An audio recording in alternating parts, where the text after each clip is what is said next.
I'm here with Pierluigi Paracchi. He's Italian, of course, as you can see in the name. He's the co-founder and CEO of Genenta Science. Pierluigi, grazie. Could you please explain how it started the business? Okay, thank you, Julia. So we start as a spin-out from a very prominent research center here in Italy. It is one of the leaders in the world for cell therapy and gene therapy. The name is San Raffaele Hospital. And they have an incredible tradition in cell therapy and gene therapy for rare diseases.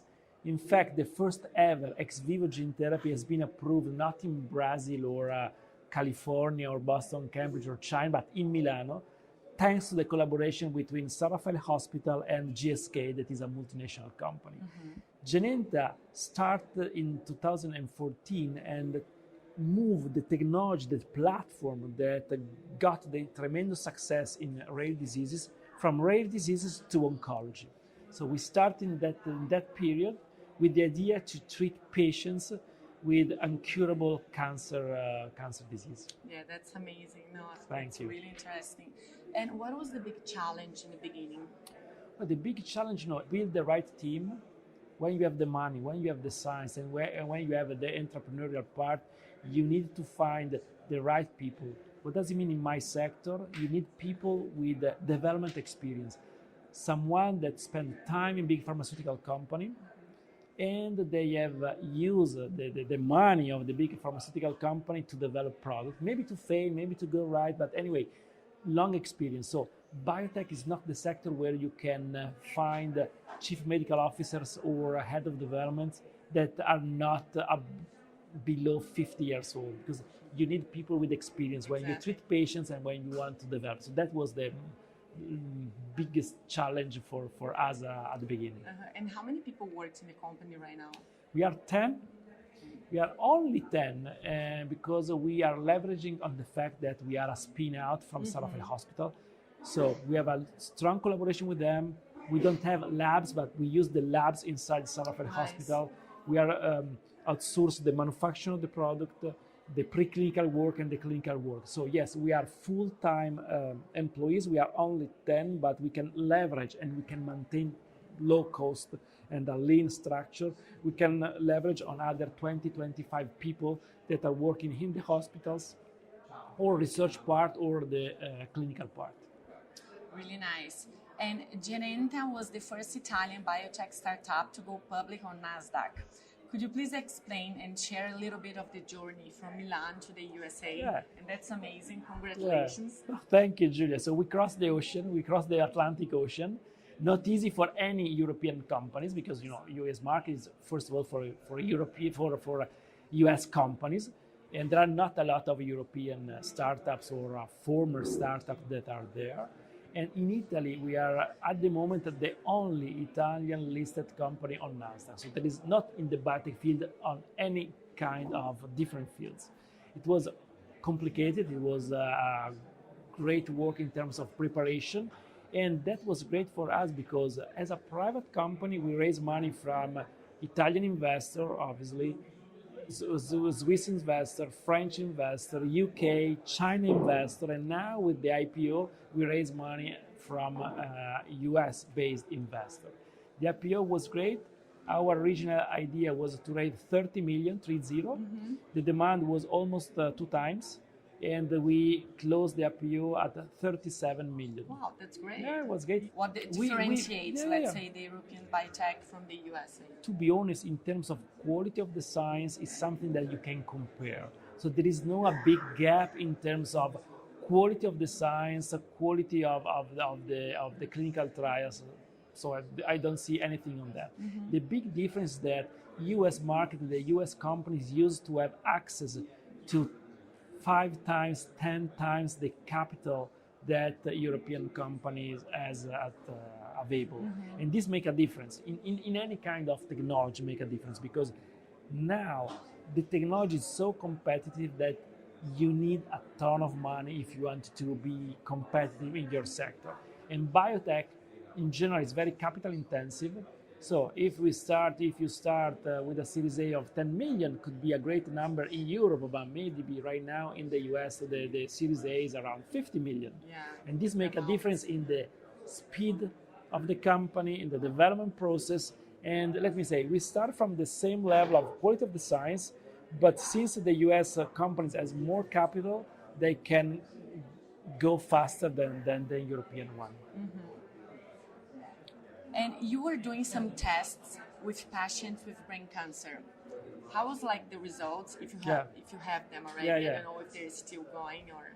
So we are developing a platform. So something is a cell therapy platform that can be used in different tumors. We have a preclinical example in different indication, different mouse model.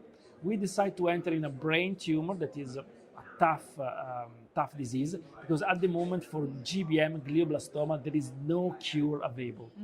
And on average, the patients survive from the diagnosis of the GBM 12, 14 months. So there is only palliative cure for this kind of patients. We decided to enter in this complicated field because, first of all, we have preclinical data that are amazing, that are supporting this approach. And it's easier to find patients and to go fast in the first indication that can support us to validate the entire platform. We are now, we have treated 18 patients in a dose escalation study. So since it's a phase 1/2, we started with a low dose to verify the safety.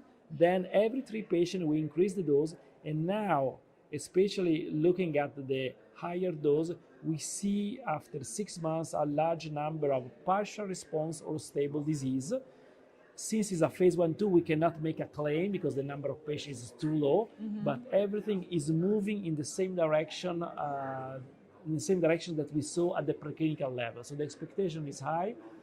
We are seeing some impact on the patients, and the expectation in the phase 2 to enlarge the number of patients, to treat more patients, and to have a statistical value of our approach. And do they have like different ages, or they're pretty much the same age, these patients? Well, they are not kids, so they are not kids, but it's a large population from 18 up to 70 years old. Nice, okay. Yes, it's open. But do you see like difference between the ages? In terms of... the results. Can you see or no? It's very... So first, with a low number of patients, you cannot make a claim like this one because, it's too variability. Okay, all of them Italians, right? I believe. Yes, we are treating patients here in Italy, and we wanted to expand. We are evaluating to expand the phase 2 at least in Europe. And how do you choose them, like the patients? But it's not the biotech company that can make the choice, but it's the physician, it's the doctor that suggests for the good of the patients to propose this study. So it's there is a Chinese wall between a pharma company and the patients, and the decision is taken by the physician, the doctor of the patient, not by us. They pick the ones. Right. Okay. And what's next? Well, we want to enter in a phase 2, so enlarge the number of patients so we can have statistical support to show that we are having an important impact on the disease, on the patients.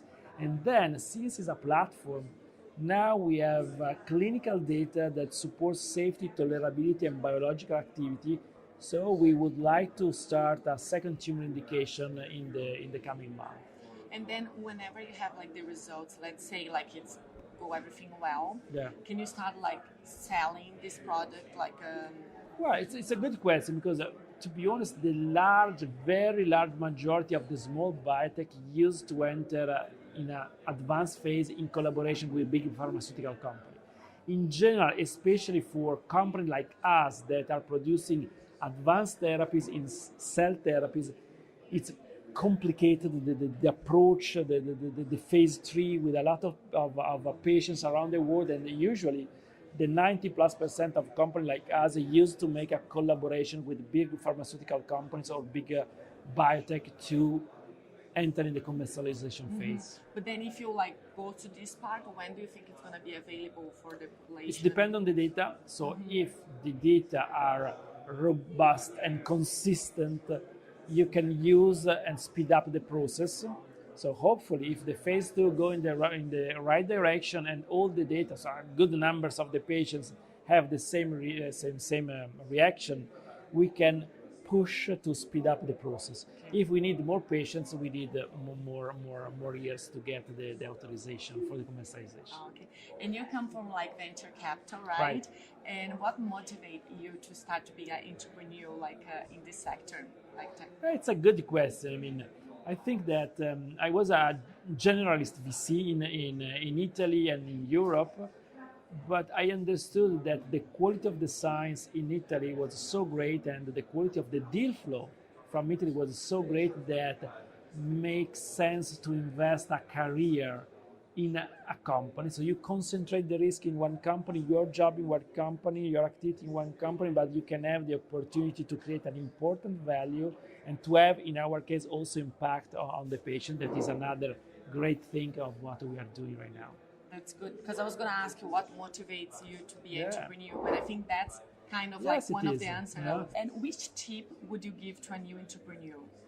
Well, to stay focused on the innovation and on the entrepreneurial side, and not to spend too much time thinking about the money, raise money, whatever. Because, as said at the beginning of our Julia, of our discussion, if you are able to put together innovation and entrepreneurship, you can find all the money that you need to support the company. Because money are smart money, and people want to find opportunities where they clearly see an innovation and same level of importance, the entrepreneurial part that manage that innovation. Thanks a lot for your time. Thank you. Thank you.